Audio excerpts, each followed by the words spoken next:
में वो चुनौती दिया था, और चमत्कार देखो, आज ही के भीतर ही चुनौती दिया था, और आज के भीतरी ही मैं तुम्हारी माँ से विवाह करके भी दिखाया और चुनौती भी पूरा किया। तुम चाहकर भी मुझे नहीं रोक पाए बालक। पहना दिया ना तुम्हारी माँ के गले में मंगलसूत्र और माथे पर सिंदूर। लेकिन रानी यामिनी काफी क्रोध में आ गई थी।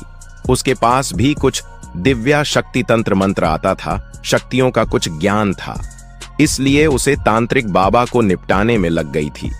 तो उस तांत्रिक बाबा ने भी हाथ में तलवार निकाला। दोनों के बीच काफी जबरदस्त तलवारबाजी चली। ऐसा करते करते बहुत रात हो गई थी। तब कुल 4 घंटे तक चला। दोनों के बीच तक तलवारबाजी चली।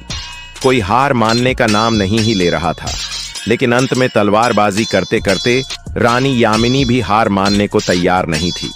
इतना गुस्से में क्रोध ही क्रोध नाम का जाने का नाम ही नहीं ले रही थी। उसके रग रग में खून में क्रोध की एक बूंद ना हो, ऐसा कहा नहीं जा सकता था। अंत में तांत्रिक बाबा के हाथ में तलवार छूट ही जाता है और अपनी हाथ में नया शक्तियों शस्त्र लाना चाहता था तांत्रिक बाबा। तभी मौका पाते ही रानी यामिनी ने उसके दोनों हाथ को यामिनी काट देती है कि यह बोलकर, दुष्ट पापी, जिस हाथ से तुमने मुझे मंगलसूत्र बांधा, उसी हाथ को मैं तुम्हारी दोनों हाथों को काट रही हूँ। और उसका सर धड़ से अलग कर देती है।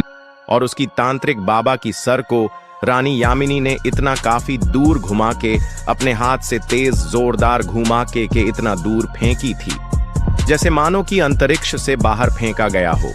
ये सब रानी यामिनी का पुत्र केशव देखता है तो केशव काफी घबरा के बेहोश हो जाता है। इनकी तलवारबाजी 4 घंटे तक देख के चक्कर आके बेहोश हो जाता है। रानी यामिनी अपने पुत्र को जगाने में लगती है लेकिन नहीं जागता है। फिर अपने गोद में सुलाकर अपने राज्य तक पहुंच जाती है। रानी यामिनी अपने पुत्र को अलग कमरे में लेकर सुलाती है, वैद्य को बुलाकर चिकित्सा करवाती है। तो कुछ वक्त के बाद केशव मूर्छित से बाहर आता है। तो राजकुमार केशव से एक वचन मांगती है रानी यामिनी। तो राजकुमार केशव बोलता है कि माताश्री, कैसा वचन? तो रानी यामिनी बोलती है, पुत्र, तुम्हें याद है ना, आज क्या घटना घटा हमारे साथ? काफी अनहोनी बड़ा घटना हुआ था। ऐसा तो जानबूझकर तो नहीं कि मेरी तरफ से, लेकिन एक अनहोनी हादसा है, इसे समझकर भूल जाना।